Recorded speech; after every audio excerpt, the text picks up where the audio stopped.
The shutdown has made it to November because Democrats want to keep giving all our Medicaid money to illegal immigrants.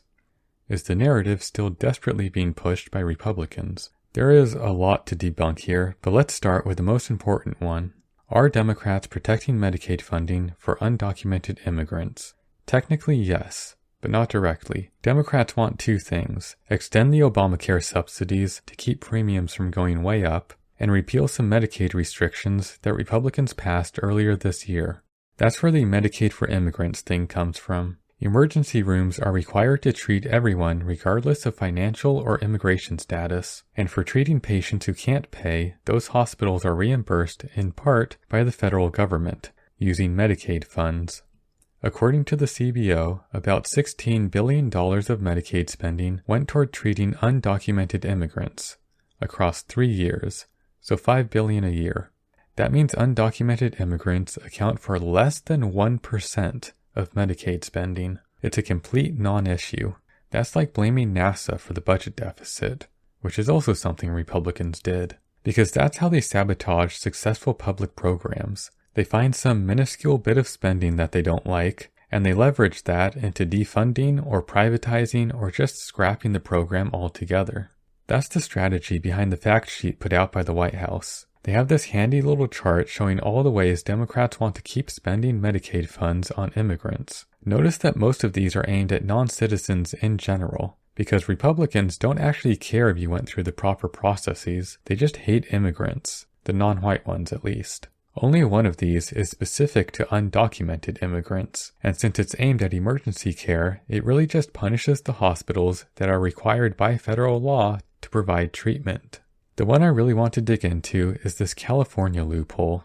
What they're talking about here is the Medicaid provider tax loophole, which is not unique to California and did not originate in California. This predates even Obamacare and is being used by 49 states to help fund their Medicaid programs. Here's how it works. The state applies a tax to Medicaid providers. The amount collected from this tax is required by law to be spent on Medicaid patients. Basically, the same amount of money raised by the tax gets paid right back to the providers, but the state only pays a portion of that. The rest is paid by the federal government. In the 90s, some states realized they could milk the Fed by raising their Medicaid provider tax. The state collects more money, so the state has to spend more money on healthcare, and those inflated Medicaid receipts bring in more matching funds from the federal government.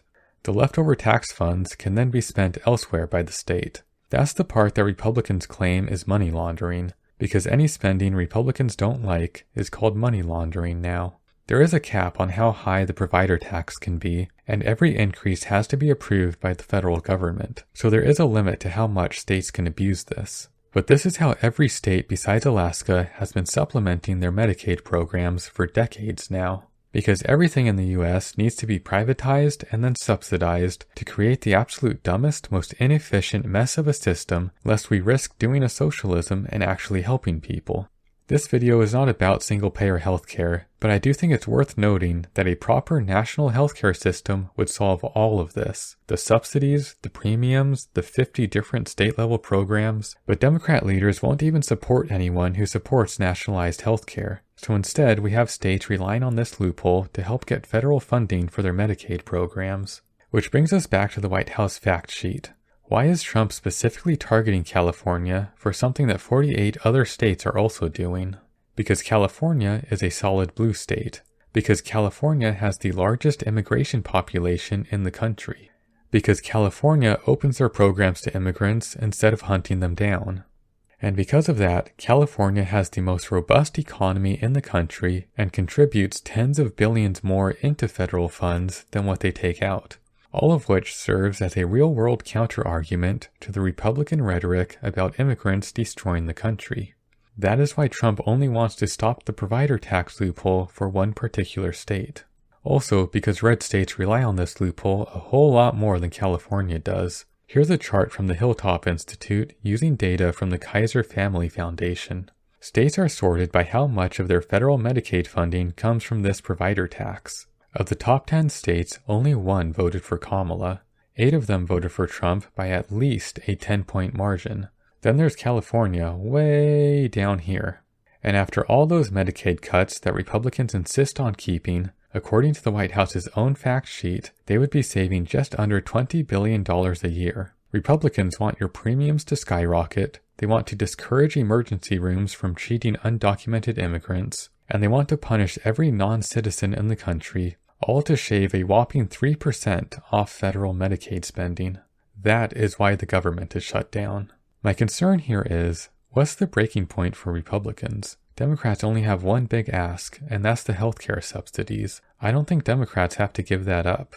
And before I finished editing this, 8 Democrats voted for a continuing resolution to fund the government through January. Originally, the second half of this video was full of doomerism and a bit about Mamdani's win, but now I get to be slightly less doomerist and still kinda mention Mamdani.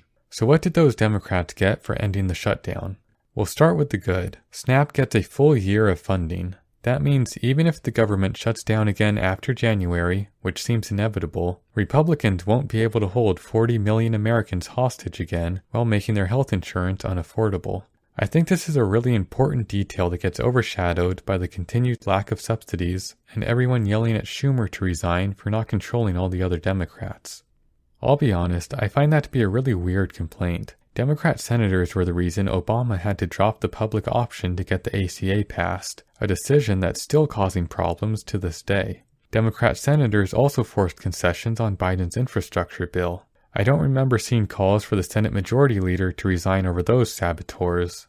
The reason Schumer needs to lose his leadership position is because he refused to endorse Mamdani after he won the primary, which may or may not be worse than Kamala's endorsement.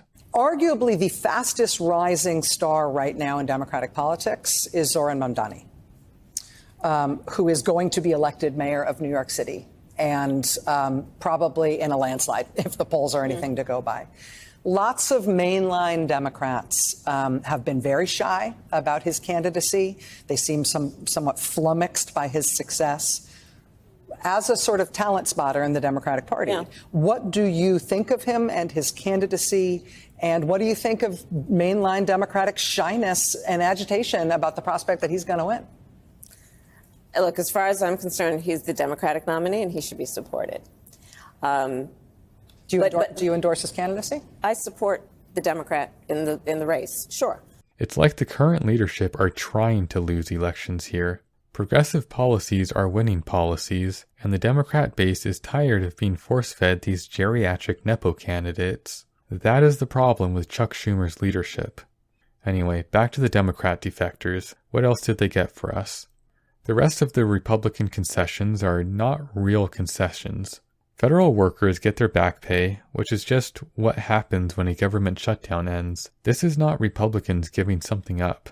Every shutdown resolution has included back pay for federal employees, and Congress codified that into law in 2019.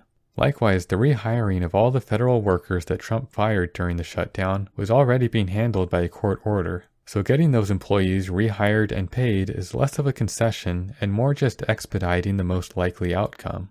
Don't get me wrong, I'm glad these workers are getting paid. I just won't be crediting the Democrats with something that happens at the end of every government shutdown.